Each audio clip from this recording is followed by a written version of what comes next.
अफगानिस्तान पर तालिबान के कब्जे के बाद इस बात की आशंका भी बढ़ रही है कि तालिबानी भारत में गड़बड़ की कोशिश कर सकते हैं, खासकर कश्मीर में। लेकिन मोदी सरकार ने क्लियर कर दिया है कि हम अभी तालिबान पर शक नहीं कर रहे हैं। तालिबान ने अलग अलग बयान में कहा है कि वो कश्मीर में हस्तक्षेप नहीं करेंगे, लिहाजा भारत फिलहाल उनकी बात पर भरोसा कर रहा है। लेकिन अगर तालिबानी गड़बड़ की कोशिश करते हैं तो उनसे निपटने के लिए हम पूरी तरह तैयार हैं।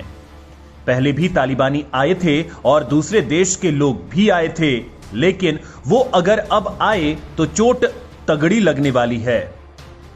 अभी उनकी कही बात पर भारत भरोसा कर रहा है। मोदी सरकार मान रही है कि क्या ये 20 साल पहले वाला ही तालिबान है या फिर बदल चुका है, क्योंकि फिलहाल वो जो बयान दे रहे हैं वो बेहद अलग हैं। अगर तालिबान पहले वाला ही है तो ये उसके लिए बेहद मुश्किल होगा। भारत ने अफगानिस्तान में विकास के कई काम किए हैं और भारत भी चाह रहा है कि अफगानिस्तान में भारत के प्रोजेक्ट जारी रहें। लेकिन उसने अगर जरा भी चालबाजी दिखाई तो हालात उसके लिए बेहद खराब होने वाले हैं। यानी दोस्तों, अब भारत तालिबान को लेकर अपनी बात क्लियर कर चुका है कि छेड़ा तो छोड़ेंगे नहीं। दोस्तों, अफगानिस्तान की तालिबान सरकार में वैश्विक आतंकियों को देखकर फिलहाल अमेरिका और रूस दोनों ही तगड़ी टेंशन में हैं और यहीं से एक बड़ा एंगल भी निकल कर आ रहा है। वो ये कि ये दोनों ही महाशक्तियां अपने खुफिया प्रमुखों को भारत भेज रहे हैं। ठीक से कहें तो फिलहाल अफगान रणनीति का नया सेंटर भारत बन चुका है, क्योंकि पंजशीर में भारत की प्लानिंग के बाद हालात काफी बदल चुके हैं। अब रूसी सिक्योरिटी काउंसिल के सचिव जनरल निकोलाई पात्रुशेव ने नई दिल्ली में प्रधानमंत्री नरेंद्र मोदी से मुलाकात भी की है, तो अमेरिकी खुफिया agency central intelligence agency CIA के चीफ विलियम बर्न्स भी दिल्ली आने वाले हैं। अमेरिका और रूस अफगानिस्तान के हालात को लेकर भारत के साथ संपर्क में है। अमेरिका अपने खुफिया एजेंसी के प्रमुख विलियम बर्न्स के नेतृत्व में भारी भरकम प्रतिनिधिमंडल भारत भेज रहा है, जहां वह भारत के राष्ट्रीय सुरक्षा सलाहकार अजीत डोभाल, विदेश मंत्री S जयशंकर समेत कई वरिष्ठ नेताओं के साथ तालिबान को लेकर चर्चा करेंगे। तो वहीं रूसी सिक्योरिटी काउंसिल के सचिव जनरल निकोलाई पात्रुशेव ने पीएम मोदी, विदेश मंत्री S जयशंकर और NSA अजीत डोभाल से मुलाकात की है, जिसमें कई बड़ी प्लानिंग पर चर्चा की गई है। वैसे दोस्तों, तालिबान से सुर में सुर मिला रहे रूस के सुर भी बदल गए थे जब 24 अगस्त को रूसी राष्ट्रपति व्लादिमीर पुतिन और प्रधानमंत्री नरेंद्र मोदी के बीच टेलीफोन पर बातचीत हुई थी। दरअसल दोस्तों, ना तो रूस और ना ही अमेरिका फिलहाल पाकिस्तान पर भरोसा कर सकता है और तालिबान की नई सरकार को देखकर हर कोई हैरान परेशान है, क्योंकि पूरी की पूरी सरकार आतंकियों की ही फैक्ट्री है। लिहाजा रूस को अफगानिस्तान में तालिबान के सत्ता में आने से इस्लामिक आतंकवाद के फिर से पांव जमाने का डर लगने लगा है। रूस यह अच्छी तरह से जानता है कि अगर अफगानिस्तान में आतंकवाद ने फिर से पांव जमाया तो उसकी चपेट में पूरी दुनिया आएगी।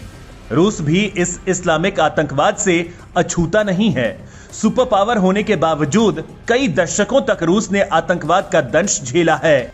इस दौरान न केवल रूसी सेना के सैकड़ों जवान आतंकवाद की बलि चढ़े, बल्कि आम लोगों को भी जान माल का नुकसान उठाना पड़ा। साल 2003 से अभी तक रूस के स्वायत्त क्षेत्र चेचेनिया में शांति बनी हुई है, लेकिन रूस को डर है कि अफगानिस्तान में तालिबान की जीत से आतंकवादियों में एक नए जोश का संचार हुआ है। सोशल मीडिया में भी आतंकवाद समर्थक सरकार के खिलाफ सशस्त्र क्रांति को जीत का सबसे उपयुक्त हथियार बता रहे हैं।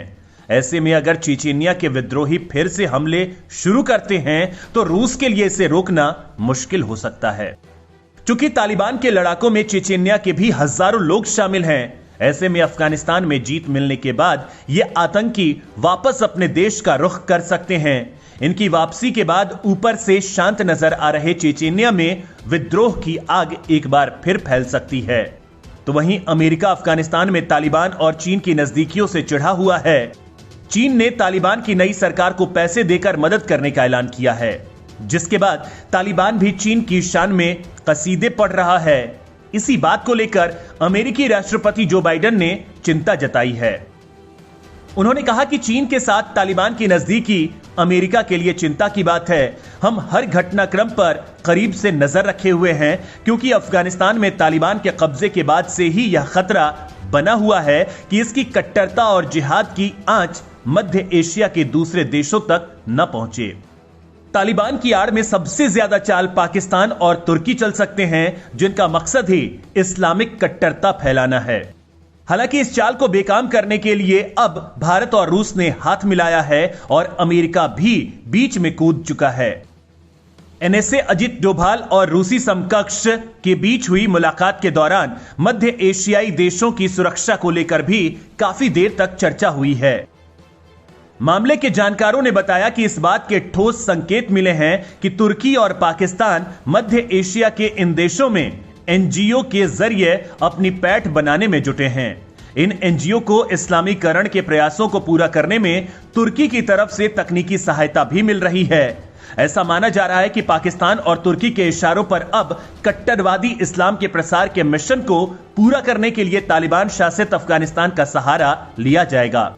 अल-कायदा का सहयोगी इस्लामिक मूवमेंट ऑफ उज्बेकिस्तान का अफगानिस्तान में सक्रिय कैडर है और यह उज्बेकिस्तान के फरघाना वैली में काफी प्रभावी संगठन भी माना जाता है। लिहाजा अब रूस और भारत ने मध्य एशियाई देशों के साथ मोदी सरकार की वार्ता को बढ़ाने पर भी विचार किया, ताकि द्विपक्षीय संबंधों को आगे ले जाया जा सके। वैसे इस इलाके में भारत का पहले ही तजिकिस्तान से रक्षा और सुरक्षा क्षेत्र में गहरा संबंध है और अब बाकी देशों के साथ भी तगड़े संबंध बनने वाले हैं।